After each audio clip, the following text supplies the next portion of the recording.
The war is us versus them. What do I mean? Let's talk about it. I'm talking about our Kenyan football revolution.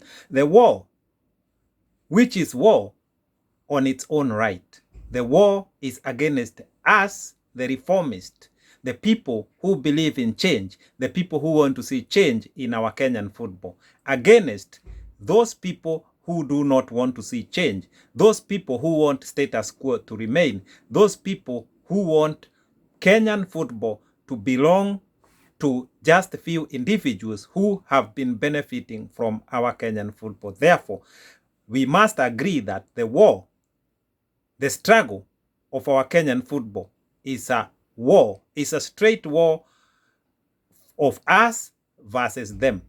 When I say us, is all the people who believe in change, all the like-minded people who want to see our Kenyan football becoming what it should be. Because our Kenyan football is 100 years back, to be honest. 100 years back in comparison to the European football, and 50 years back in comparison to where it should be. Graded by itself, Kenyan football, since independent, it should not be where it is. Believe me, Kenyan football is where it should have been during independence. Therefore, Kenyan football has never developed. Kenyan football has never grown. Kenyan football economy has never developed. In fact, it was so sad because yesterday I listened to Bramwell show and I heard Coach Okumbi saying that when he was a coach at Mathare, at one point, there was no signing fee, and when a player was signed, he just had to buy nyamachoma and mchele as the signing fee because there was no money then. And even now, there is no money in our Kenyan football. Therefore, for those who don't want change, they must explain to us why they resist change, why they keep holding our football into ransom, why they keep colonizing our football, why they keep colonizing us, why are they resisting change? This is a very simple question. Why are they resisting change? Why are they always fighting change? And when I say they, let me explain. They is FKF as a regime, and that regime is headed by people. That is what I keep saying they, because whether someone is somewhere in a county but is still attached to the federation, is still part of Team Blue, you still see them fighting change. You still see them fighting people who are complaining about the situation of football. They do not embrace change. They live in denial, whether they are at the county level, sub-county level, national level. Something must be that they are benefiting from the system as it is. But I'm saying to them, let us embrace this change. I know it's hard because those who are there want status quo to remain because they are benefiting. But this benefit is only for a few. Why can't we open our football so that it benefits the entire country, so that it benefits Mama Mboga sons and daughters all over the country, so that it brings economy to the country, so that our players can be scouted and play within Africa and abroad, even here in Europe. This is possible. This is possible so long as we sort the issues of our football. And the issues of our football, like I keep saying, there are so many. They are beyond football elections and football presidents. To sort our football issue, we must take a holistic approach. We must overhaul the whole system. But that cannot happen in the absence of a football revolution. Revolutions are the best thing when you want a total change. We all know this. So many countries have had football revolution in the last 20 years, and those countries today are enjoying the fruit of their football revolution. So when we say that the only positive, the only true change can only come through a revolution in our Kenyan football, a peaceful football revolution, we know what we are talking about it. We live it. We have seen what football can do for a country in Europe, or for countries. We have seen what football can do for families, what football can do for coaches, for scouts, for football agents, for, football is everything. Today's life, football has become the new gold mine. Football has become the new oil fields. But But I'm saying our Kenyan football will never become the new gold mine, will never become the new oil fields unless we sort it out. But sorting it out is not through football elections, it's through a revolution. Because what is wrong with our football is this: the football system is wrong, the football governing body is wrong, the governance of football is wrong, the management of football is wrong.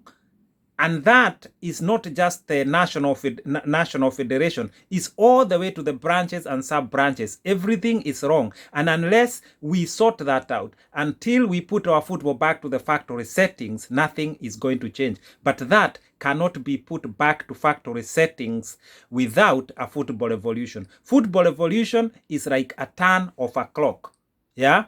You know when you turn a clock, or when you put a new battery in a clock so that it starts counting new seconds, new minutes, new hours. That is what we need to do in our football. Elections will take us nowhere. And talking about elections, I know that football elections will not even happen this year. And even if they happen, they will just be shambles. You already know right now there are still cases in court. We've been waiting for so long for a letter from FIFA or for a direction from FIFA to give Kenya election process blueprint. What have we seen? Just a letter the other day, only with just 3 paragraphs, yeah, and just few dates in regard to election. Is that an election blueprint, my fellow Kenyans? No. So we know very well FIFA will never change our Kenyan football. FIFA will never produce solutions for our Kenyan football. And neither is CAF. CAF is under FIFA restructure. CAF itself needs restructure. So the hope of our Kenyan football is Kenyans themselves.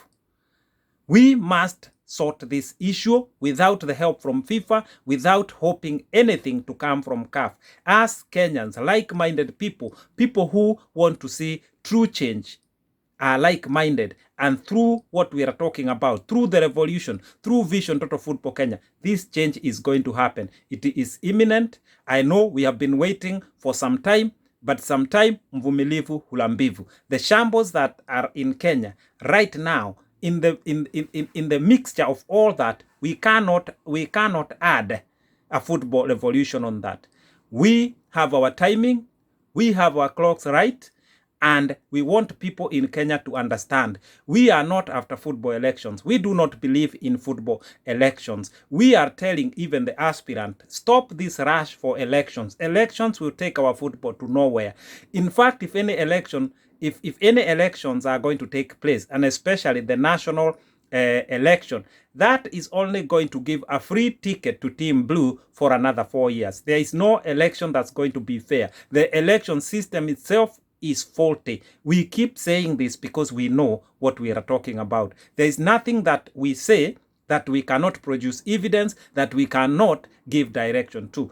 Like I'm saying, we need to understand that the entire football system is wrong. But the solutions that people keep talking about are there. And running football in a country is not a miracle. It is something simple. In fact, managing, governing, and running football in a country is the simplest thing that can be done. Even a primary school kid can run football in a country. But in the presence of a good football system, in the presence of a good football governing body. Therefore, for us, revolution is number 1. Number 2, in the heat of the revolution, the federation must go. Yeah, the federation must go. Why? Because the federation is the power point.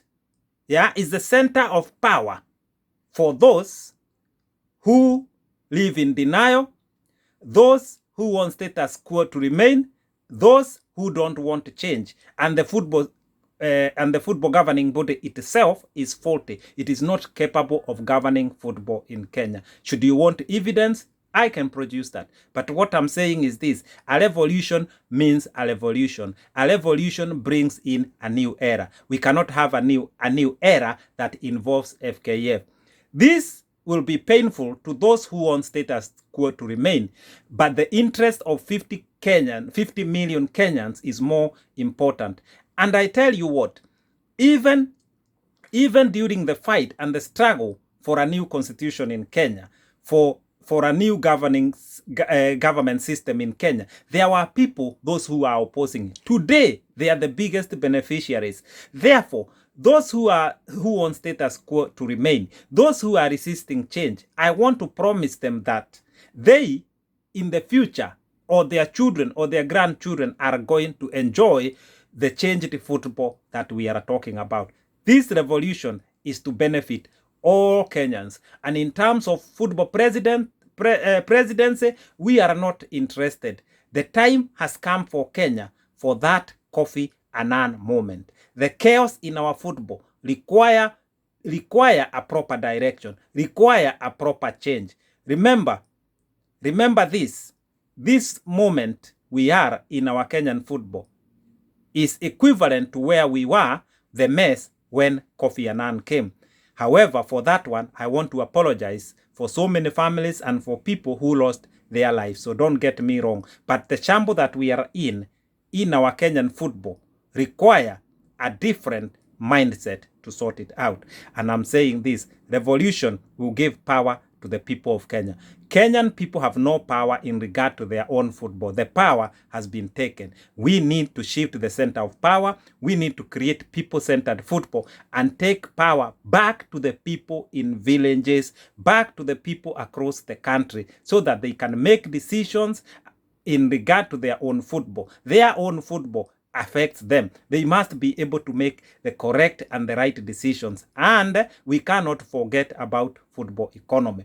We need football economy that is growing. We need a football economy that will become so huge that players will live as millionaires. Coaches will live as millionaires. And why not? The federation will become a multi-billion federation. Why not? It is so simple. So the only answer to this is a football revolution. Now, the future of Kenyan football is so bright. Why? We have the population. Why? We have the economy. Why? Kenya is a regional giant. So all the indications are there that the future of Kenyan football is so bright, and Kenya can dominate the region in terms of football economy, in terms of football playing dominance, in terms of broadcasting deals, in terms of title deals. All these can happen, but it will not happen without first staging a proper football revolution. Right now, Tanzania is taking over. Zambia is way ahead. South Africa is way ahead. How are we going to position ourselves? If you look right now, the situation of our Kenyan football, we are not in a place where we can possession or repossession ourselves. We are going downhill every year, every day. And a clear indication is what is happening in regard to our football elections. Have a look and see. Think about, go back to 2017 when we had the Super Sport. Go back down there and now look where we are now. We are going downhill year after year. Take 4 years down the road and go back and see. And now look at the situation of our football today. We have professional football clubs looking like village clubs. How do we actually expect to dominate football in Africa and even at least East Africa? How do we expect in the future to qualify for regional tournaments, for World Cup? Give me hope. Show me any indication. There is none. And this cannot be sorted by having a center of excellence in Nairobi where few talents are collected and are nurtured there. That is a waste of resource.